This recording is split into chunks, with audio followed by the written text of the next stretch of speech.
Welcome in to week 3 of the NFL Betting the Pitch NFL edition with Andrew Schnicker, or Snick, as you see on this video here. If you're lucky enough to catch us live on video on YouTube, Spotify, wherever you're really watching it, we appreciate it. Thank you for coming in. You can find Andrew Schnicker, A_SCHNITKER on Twitter. I'm the real _G Warner. And this is our 3rd episode of the NFL season, 4th episode in total. You can go back and look at our futures if you'd like, but no need, because we went 2-0 last weekend on our best bets, which makes a 3-1 this season. 2-0 myself, 1-1. Andrew Schnicker's got 1 game back, and he's going to catch up to me, I'm sure, at some point. We're off to a good start. Schnitty, how did week 2 treat you? Hey, it's one of our favorite weeks for a reason. We love week 2 overreactions. I think we could still get some good value in that direction this week as well. Totally. So if you're not with us yet, please, if you're listening on Spotify or Apple Podcasts, leave a 5-star review. It'd be very helpful for us in the search rankings. If you're on YouTube, hit subscribe. If you are not a patron of mine, patreon.com/thereal_G Warner, check that out. And of course, follow us on Twitter, and we will watch our DMs as closely as anyone would in the world to try to feel like if you have any feedback or anything. We're going to change up the show a little bit this week. Instead of going through every game and trying to rush through in a reasonable amount of time, instead this week we're going to do a 6-pack of games, the major ones on television: Thursday Night Football, Sunday Night Football, the 2 Monday nights, and then we got one of our own selections each to round out a 6-pack of games. We're going to come out with the best bet end of show. And we're about to get into this. So get ready. All lines quoted in this podcast are courtesy of betonline.ag, my favorite place to get my bets down early. Reduced use is offered on almost every game you want to bet right up until game time. Please follow the link found in this podcast description to fund your account and use your promo code GW50. Got to use that promo code GW50 to receive a 50% match bonus up to $1,000. Okay, so let's start with Thursday night. We got the Giants visiting San Francisco. Looks like we opened at 9.5 and have climbed to 10 since then. San Francisco, I thought, kind of battled with the Los Angeles Rams last weekend and really weren't that impressive to me. But that's hard to also follow up a completely dominant performance on the road at Pittsburgh, and I guess 2 straight road games. So finally get a home opener here. What do you think about the Giants comeback in Arizona? It was a nice cover for me in my Arizona bet, but I got to say it was a pretty big deficit for the Giants to come back from, and makes me have a lot more questions about them than I think I even initially had, which were a lot. Yeah, I think that's what you're seeing in the market as well with that move to the 10, 9.5 to 10, pretty massive difference there. Because you've got 2 widely different opinions. A team that, we've talked about it week after week. I have a soft spot for the Giants. But yeah, I think the reaction, even winning that game, the public reaction, the market reaction is, wow, like, why are you having to come back against the Arizona Cardinals? I think the Cardinals came into this season with extremely low expectations, but I think at least I don't know if Jonathan Gannon is there for the long haul, but I do think they bringing in Dobbs was an idea to actually bring the floor up a little bit for the Cardinals. So yes, they're not great, but they've covered twice in 2 weeks. So they're doing something positive there for backers. When I look at this game, where are the Giants going to have success is the main question. Saquon Barkley is out at least 2 to 3 weeks, probably longer. So you probably have Matt Breida starting at the running back. You've got an offensive line that I think will improve as the season goes on, but you have a rookie there. You've had a couple injuries, and they had to switch some things around last week. I wasn't impressed with the way Daniel Jones responded after that terrible game against Dallas. So I think these are the kind of games. It's tough on a short turnaround. You got to imagine that the Giants stayed out on the West Coast, Right, with only 3 days, so that helps those things a little bit. And I do think a lot of people in the market will look at that and say, oh, a team deciding to go on a road trip, that's either a massive advantage, there's that team bonding kind of experience, there's no other distractions, or it's 2 weeks away from sleeping in your own bed in your own house and the people around you. So we'll see which way that goes. I tend to think that last week's game against the Cardinals has a rallying effect. The 49ers, great week 1. The defense, to me, a little bit below what it was last year. Brock Purdy acquitted himself quite well in week 1. I still have quite a few questions there. Brandon Ayuk, that injury could make a difference as well. So yes, the 49ers will have success. That's why it's a 10-point spread here. I think the Giants could have some success as well. My big takeaways are no Saquon. That's important, but ultimately running back is probably the most replaceable position in all of sports, really, NFL running back. But seeing a 9.5-year climb to 10, I think it makes sense with the running back injury. Also with the Giants looking really horrible against the Arizona Cardinals and having to come back from the dead essentially to win. But they did get a win. I think this game's a lot different. And spread's probably a lot different if the Giants are 0-2, visiting San Francisco on short prep on Thursday night on the opposite coast, and they weren't able to go home, as you said. My biggest question really, and it kind of feels this way with the Giants overall, is that they outperformed a lot of their metrics last year. They won a playoff game that was kind of unexpected on the road in Minnesota, if I remember correctly. And ultimately they're coming back down, that reversion to the mean after 16 events or 17 events, or 18 events, because they got eliminated by Philadelphia the next week, that eventually the cream rises to the top and average teams will eventually find their level. To me, also, I forgot to mention the total 43.5 climbing up to 44.5, which is a little bit surprising because that would seemingly to me mean that with San Francisco climbing as well for a spread, that there's a little more faith in San Francisco scoring more, or maybe it's just the Giants struggling to move the ball and meaning shorter field for San Francisco. I'm a full believer in the Shanahan offense and really what he's doing as a head coach, offensive coordinator, mastermind, all amongst those. I just don't really know what it takes for me to want to back the Giants, because essentially if you're backing the Giants here, you got to think they're hanging this game with 10 points is a lot, especially in NFL, because you don't see over a touchdown too often. But I think you're really expecting the Giants to have a shot at winning this game if you're backing plus 10. What do you think? Yeah. Well, there's a lot of ways, obviously, to get to that 10 number. I think this is the floor, though, for the Giants. Yes, we talked about some of the regressing back to the mean after a charmed season last year. I think, though, that this is the plucky kind of team that could potentially take that as the edge, the underdog sort of mentality that they had for a lot of last year. But like you said, it's just a whole different quality. We're talking about one of the two best teams in the NFC. So yeah, they're going to have to play. They're going to have a perfect game plan. Daboll's going to have Daniel Jones set up in the perfect amount of positions. And like you said, I don't really think the running game changes much for the Giants. But Daniel Jones is going to have one of the best games of his career. All right, we're going to continue with the big games, and we'll go to our personal picks at the end for the last two. So we'll go to Sunday Night Football, Pittsburgh visiting Las Vegas Raiders. Currently, I guess it's moved from the Vegas Raiders, a pick 'em all the way up to -2.5.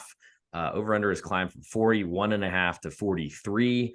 Which is a little bit surprising to me considering Pittsburgh did win on Monday night. It was not impressive how they did it. It was really based on defensive scores, really is kind of the way that I would explain what happened, and really the craziness that can happen at Heinz Field, missed field goals, and the Pittsburgh defense scoring almost as many points as the offense. My biggest question, though, is the Vegas Raiders went into Denver, won in week 1, and then really kind of struggled with the Buffalo Bills on the road in week 2. It's nice for them to get finally a home game, and that should improve their chances to win, but they're expected to be a poor team in the league this year. Pittsburgh, we can get to a little bit in a second, but the Vegas Raiders at -2.5 right now feels like it's surged ever since Monday Night Football was played, and I'm kind of surprised that would happen.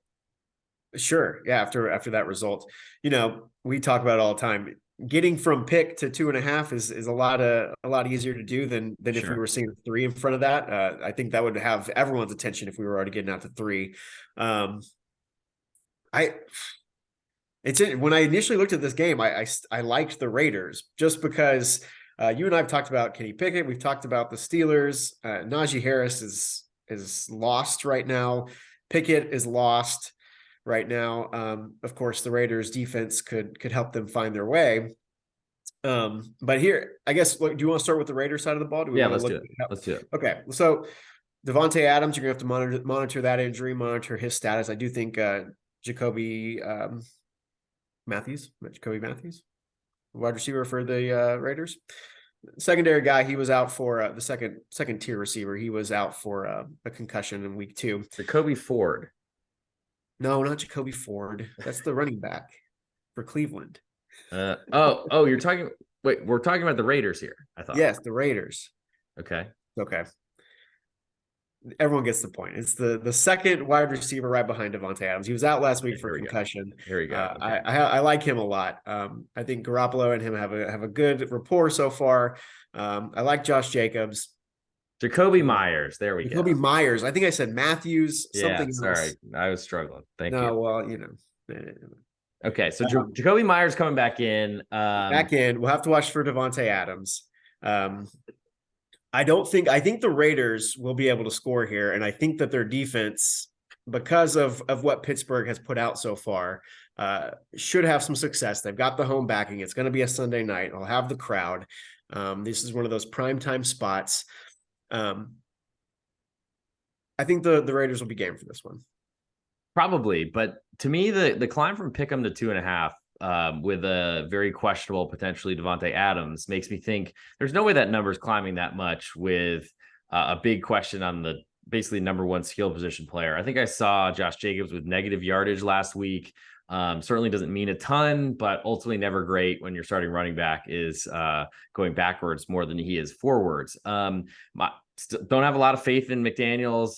The win against Denver looks even worse after they blew a huge lead against Washington at home again in the Mile High City in week 2. Just it feels weird to me to see Pittsburgh they beat a good team in Cleveland. Yes, they had a huge injury and a lot of those things, but it's very odd for me to see this number climb to 2.5. Yes, it's easy to get from Pick'em essentially, or 0 to 2.5. Much easier than to climb across 3 or things of that nature below 7. But it seems like the marketplace is backing a Vegas team who really, I mean, do we believe in the home field advantage in Vegas? I mean, yes, the Raiders have always had a really good home field advantage, but that was in Oakland. Pittsburgh's travels about as well as any team in football. Arguably the best of all teams, Green Bay, Dallas, I'd say are up in those type of areas. But it just feels like the Vegas Raiders are not a good team. Yes, they're not giving a full field goal, but there's in this modern day 2023 with all these missed extra points and going for 2, I feel like 3 is not as essential of a number. I think if Pittsburgh climbs to 3, though, I'm playing it. Yeah, I think most people are waiting on it to see if it'll swing that far. I guess actually, if we're starting to see 3s, then you and I may have to talk and take a step back and figure out why, because then we're dealing with bigger forces that are able to push that to 3. For the Pittsburgh side of the ball, how do they find success? It all stems from the defense. If you've got your defensive ends, TJ Watt, the most dynamic and a defensive player that we've got, maybe besides Micah Parsons, he can change a game. And yes, we talk about defensive touchdowns and how they are sort of random in that way. With Steelers, it feels a little bit less random because of their playmaking ability. So the Nick Chubb injury was devastating for Cleveland on Monday night, and Cleveland was seeing success running the ball. So the Steelers would need to focus on that as well, with Josh Jacobs, a similar-ish running style and a similar type scheme to what the Browns might do. But it's all going to have to be on that defense. Can the Steelers create enough havoc plays? Can they live in the backfield like they did against Deshaun Watson and the Browns? Because Garoppolo is one of the quarterbacks most susceptible to pressure. So they get a pass rush going on him and are able to pin up that running game, then yes, the Steelers should have a wild night in Las Vegas. I mean, sign me up for that. All I think of when I think of Pittsburgh is that their defensive touches are not as random because they get better pressure than almost any team in football. And Jimmy Garoppolo has been a statue for a long time. They can't really run the ball. Davante Adams, even nicked up and playing, is a concern. I feel like anything with Pittsburgh with a plus sign next to it might be worth it. Even if you don't get the 3, just play a money line and at least get some odds. Moving to Monday night, we got 2 Monday night games again.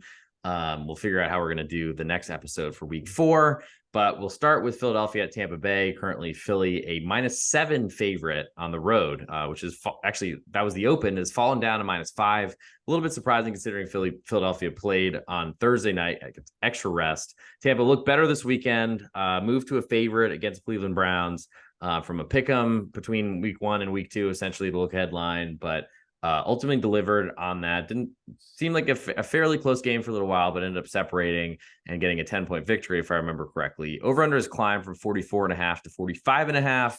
I don't really see any reason to downgrade Philadelphia. They kind of struggled with the Vikings on Thursday night. It didn't really look like that in the final score, but a lot of turnovers certainly helped. And I mean, that's certainly something you'd expect Philadelphia to do. Tampa, probably one of the surprise 2-0 teams that are out there. What do you think about Tampa? I mean, I'm not really sure I give them much credit for their home crowd, but do you think they can get in the way of this Philadelphia team that doesn't really seem the train that doesn't seem to stop rolling? Yeah, well, you know what Tampa's going to try to do. They're going to try to manage the game with the offense and let their defense kind of carry the way with really a group effort of defensive players. No one guy really standing out amongst the whole unit at this point. I think we talked last week when we were talking about Tampa. My feeling towards them is it's a solid team because they're based in this defense. Very, there's not a lot of boom bust here. It's all very in the middle. And I think whenever they get up against a team that can score points and has a lot of different options, a lot of different outs on offense, that's the game that might expose them, which is what we're looking at this week with the Eagles, which I think is interesting that we've seen that number move from 7 to 5.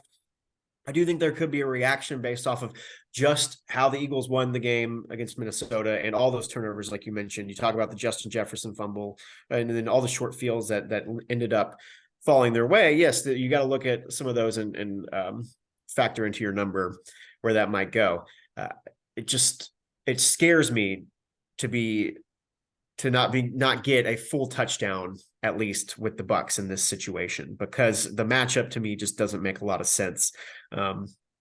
Baker Mayfield, I've been impressed with what he's done the first 2 weeks, and I do feel like he's played with a renewed sense of confidence and has that edge about him that he had even in college, which we haven't necessarily seen in the NFL for positive gain. And so I think there is something there. I just don't know if this defense is going to hold up against a team that can really move the ball. And also can get a lot of pressure, most likely right through the middle, which is the most difficult thing in this sport. And just I haven't been as impressed with the Eagles defensive line that as much as I thought I would be at this point. It's only been 2 weeks, but just from general thoughts and I guess the public opinion, I have not seen it like we did last year. Yeah, could be some injuries. There is some time. They did have a long run to the Super Bowl last year and certainly had cap issues and things they needed to sort out. But to me, Philly still looks really good. Tampa looks like a team, I mean, always under Todd Bowles. They're going to be blitzing the quarterback a ton. He did it at Arizona. He's done it every stop in his career. Is that going to work necessarily against Jalen Hurts? You got to contain him while blitzing him, not let him escape the pocket and make some of those plays that are unscripted, so there's a lot of things out there that you got to think about with Philadelphia. I think potentially I love home dogs. It's probably keeps me up at night, but I do love them. Problem is, I don't think there's enough here for me to back Tampa, even though they're off to a great start. I feel like you're buying in potentially at the top level for Tampa this season, calling them only 8 points worse than Philadelphia if you work out the math with a little bit of home field in there. Moving next to the nightcap on Monday night, which is about an hour later, which was bizarre last night, but I guess it was sort of nice to watch. The Rams are visiting Cincinnati, and those Bengals are a little banged up, to say the least. Looked like we had 7.5 as the open here with 45.5 as a total. That total is down now to 43. And the spread is currently -1.5 at Bet Online. Cincinnati's got some issues at quarterback. Joe Burrow, maybe that injury this summer was a little bit bigger than we thought it would be. It was nice to see T. Higgins, get on the board and actually catch a ball this week, but it didn't seem to work out for Cincinnati. So we got a rematch the Super Bowl from a couple of years ago. We got Sean McVay, who is a great mind, whether he's got talent around him or not. How do we, I guess, talk about a Cincinnati team with a big question mark at quarterback?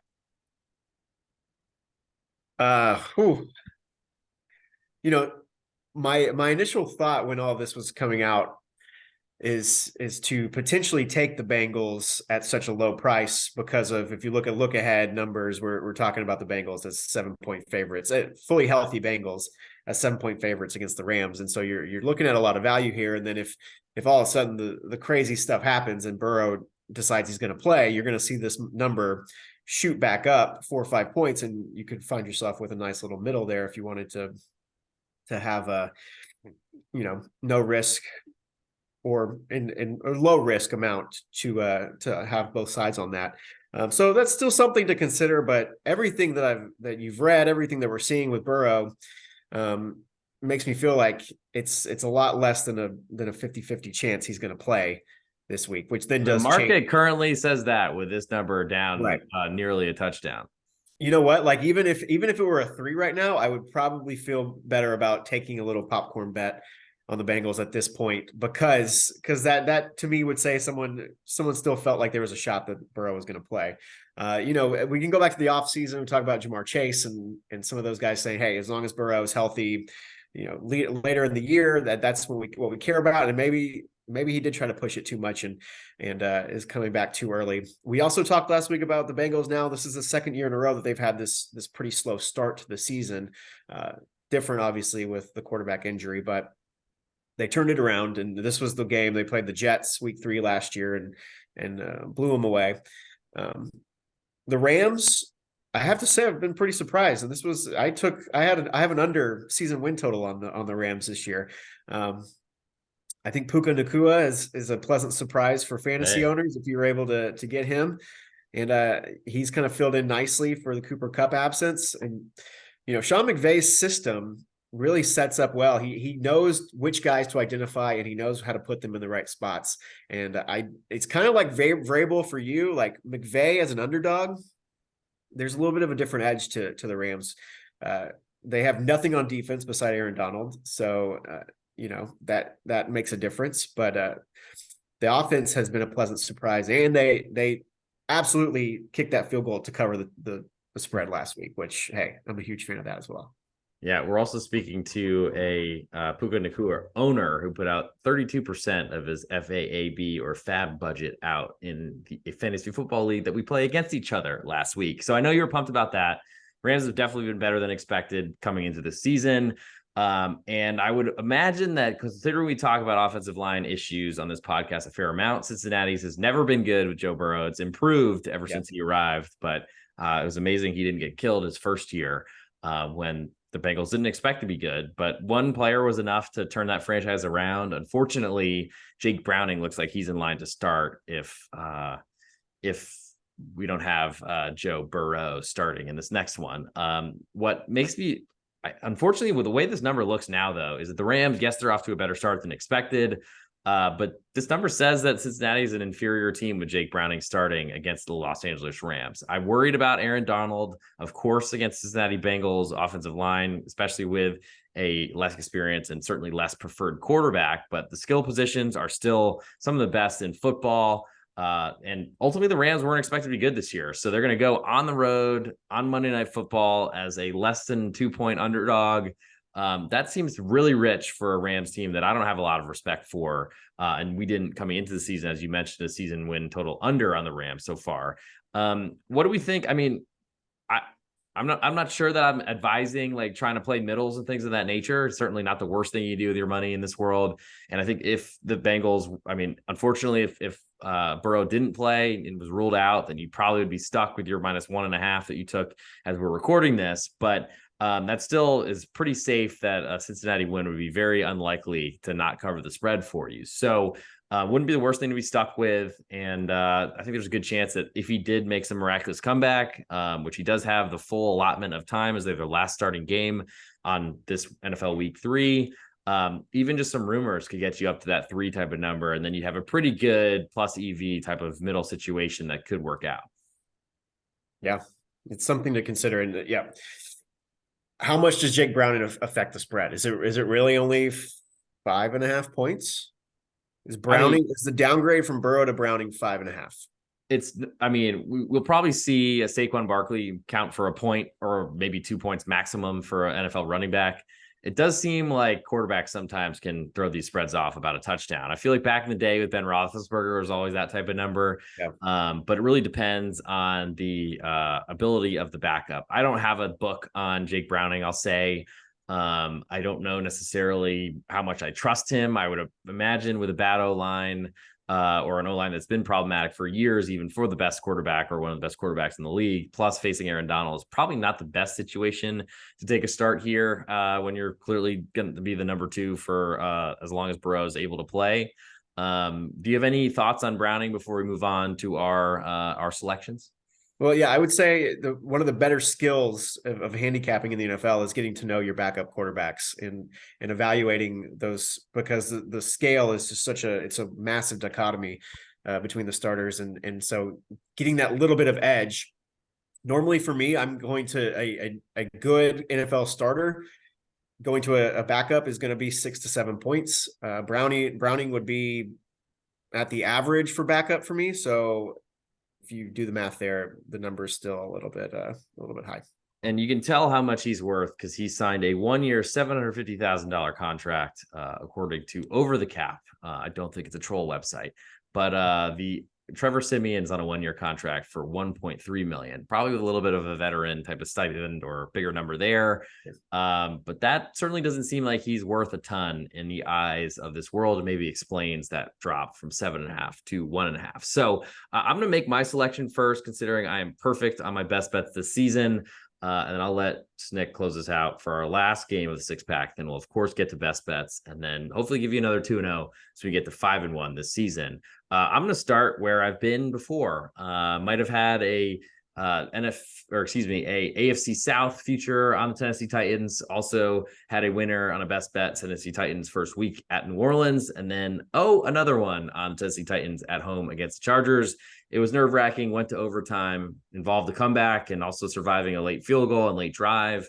But fortunately, I feel like when I bet an underdog and they go to overtime, I've already covered the spread once. It feels very, very apropos for them to cover twice, and that would technically be 3 times in 2 games played. But I'm looking at Tennessee visiting Cleveland. It looks like the open was 4.5, has fallen down to 3, with a total of 41.5 that's fallen down to 39.5. I don't know that this is a Nick Chubb reaction to lose 1.5. I think it's based on Tennessee playing, I think, better than expectations would suggest they would have coming into the year. Also, Cleveland looking pretty ragged on Monday night, coming off less time to prepare. Obviously, a trip back from Pittsburgh back to Cleveland, not a huge amount of travel, but just the nature of doing that and playing Monday night, losing a day of prep, and then ultimately losing your best running back and really your go-to guy on offense. It didn't seem like there was a huge step back to the backup for the Cleveland Browns. Would love your thoughts on that. But ultimately, this looks like a game where 2 teams are going to try to run the ball like crazy. I don't think we're in a situation where weather's a big issue, but I thought Tannehill played a lot better in week 2 than he did in week 1. Hard to play worse than that, but ultimately kept his team in the game. They showed that they could score points when they needed to with a team like the Chargers, who were able to move the ball quite a bit. But Tennessee looked fine. I mean, Derrick Henry still has run over guys. Cleveland certainly motivated after kind of letting that game slip away, thanks to a late defensive touchdown against Pittsburgh.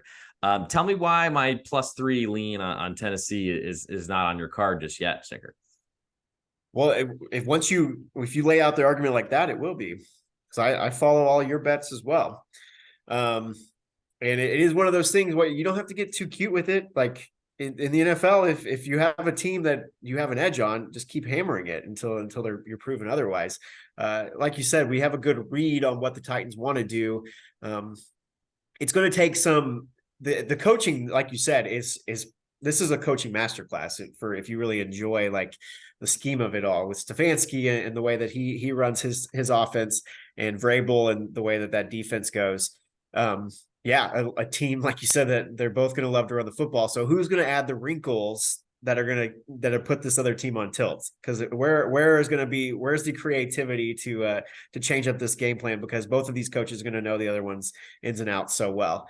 To me, it seems like both of these teams want to do exactly the same thing. They don't really trust their quarterback. Certainly, Deshaun Watson is making a ton more money than Ryan Tannehill, but Watson has looked shaky. I mean, the ridiculous. Did he get 2 face masking penalties as a quarterback? Yeah. I mean, I'm not a huge fan of referees. Believe me, I have a dartboard. It's a map behind me, but it doubles as a dartboard that I just, when I get very upset, just kidding. But probably it's a good idea to come up with on the podcast, try to write that one down. But ultimately, 2 quarterbacks neither trust, both want to run the ball a ton. I get 3 points in my pocket for potentially a late field goal, winning the game for Cleveland. There's a lot of spots for a loss and cover and a 2-point or 1-point loss. You get a tie, you cover as well. To me, it just doesn't seem like Cleveland has the ability to get too far out ahead of Tennessee here. And if Tennessee gets off to a good start, teams don't come back on that. Yeah. Griffin, are we going to best bets, or do you want to preview one more game? You got one more game, then we'll go into best bets. So Okay. Grab yours. Okay. I think I know where we're going, but go ahead. Tell us what we're talking about. Let's talk about Saints and Packers, two teams that we're not so sure about. I think the common NFL fan's not so sure about either of these teams, because there are a lot of questions coming into the year with Jordan Love. You see him one week light the world on fire against the Chicago Bears, and you realize the Bears aren't that great. You have the Saints with one of the more boring games you're going to see on Monday Night Football against the Panthers, and a rookie quarterback, but a defense that gets after the quarterback no matter what. This will be the home opener for the Packers. They are currently 2-point favorites against New Orleans Saints. 1-1 for the Packers, 2-0 for the Saints. To me, I love watching the progression of what Jordan Love can become and what the public opinion is of him. And I think this is one of the bigger challenges that he's going to see this year because of what the Saints defense can do. On the other side of the ball, I know you're not a Derek Carr fan, and that the stat was thrown in our face Monday night about his splits away from home. So the Packers are an interesting team this week. I would love to hear your thoughts after we really decided which games we were going to preview about 20 minutes ago. I'm ready. So I do not believe in quarterbacks until they tell me to believe in them and prove it to me. Every time I walk away from that table and think, oh, maybe I'll trust in them, you get a Justin Fields donut in week 1. So I'm forever going to not believe in Jordan Love. I think the Bears, were bad. I didn't see a lot that I thought was really impressive from Green Bay against Atlanta in a game that I watched sober in front of me with a couple other games on, of course, but that was one I was pretty in tune with, especially as that was a best bet winner for you in the Atlanta Falcons in week 2. Green Bay seemed to me a team that always want to run the ball, kind of just like we talked about with Cleveland, Tennessee. This New Orleans offense doesn't look like it exists, so it seems like they want to run the ball quite a bit too. Tony Jones was getting 1 million carries last night, fresh off the practice squad. I am not a believer in Green Bay. Their offense still seems pretty banged up. Christian Watson banged up. Romeo Doubs didn't have a very good week 2 after a pretty good week 1. After entering with an injury designation as well. The New Orleans defenses look sick. They did a pretty good job of keeping Carolina out of the end zone. Might be a really bad Carolina offense. They scored late, but ultimately had allowed 0 touchdowns in 2 weeks, including the Tennessee Titans, which was a near victory, scraped by, did not cover the spread, as you all just heard. But my situation with this, currently we got Green Bay as they opened a 3-point favorite, fell to 2, over under has climbed from 41.5 to 42.5. I don't really understand why that total would climb. And yes, Derek Carr has been bad on the road. Green Bay could be a tough place to play, but it's not December or January in Wisconsin. Weather should be good. Global warming certainly helping with that. And I'm just not necessarily a believer that Green Bay is that much different than the New Orleans team that has shown a really good defense so far.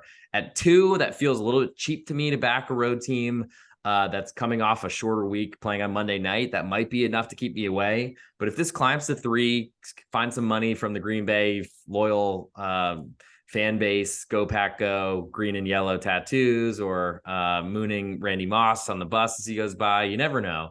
I got to say, I lean to under 42.5 and to New Orleans +2, but I think I need to see a 3 before I play. Make sure we're gonna have to check the injury reports as we go with the Packers offensive line. It's a recurring theme every single year. David Bakhtiari and Elgton Jenkins, 2 amazing talents on the offensive line, but yet can never be healthy at the same time for more than 2 weeks at a time. So I do remember a bet of mine, and we'll move to best bets now, but Brian Bulaga getting hurt in like the first quarter against San Francisco 49ers. And I think it resulted in some sort of 40-3 type of final where I was like, well, that was nice money. I could have just lit it on fire and had a lot more fun. So let's go to the best bets. So of course, thank you for listening, supporting our new Betting the Pitch NFL edition episode. And we are this is week 3, coming off a 2-0 on our best bets. We're about to record right now. If you're on YouTube, please hit subscribe. If you're on Apple Podcasts or on Spotify, please give us a 5-star review. That would help us in the search rankings.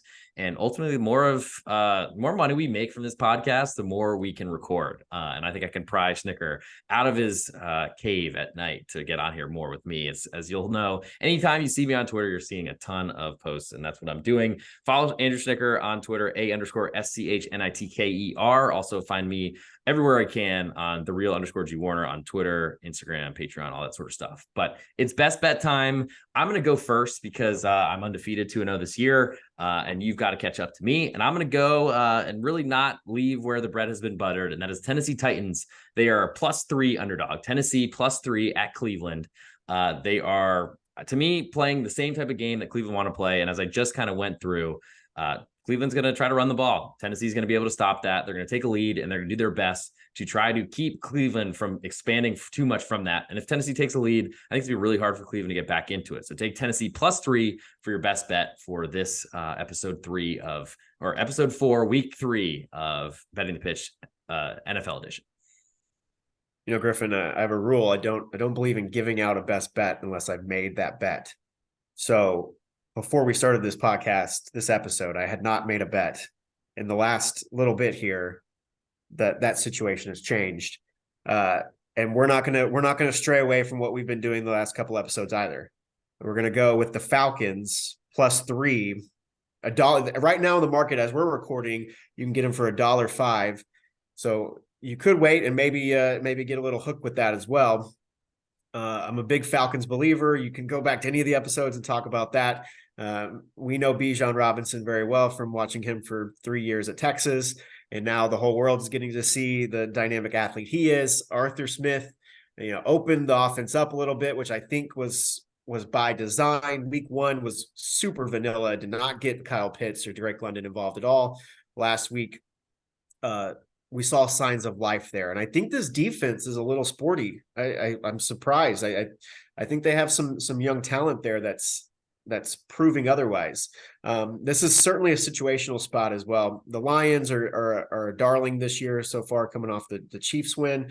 Amon-Ra St. Brown, who I absolutely love, he's dealing with a turf toe injury, and that can take a toll on a wide receiver. David Montgomery, that's fine whether he's injured or not. But I do think Amon-Ra St. Brown changes the look of this offense.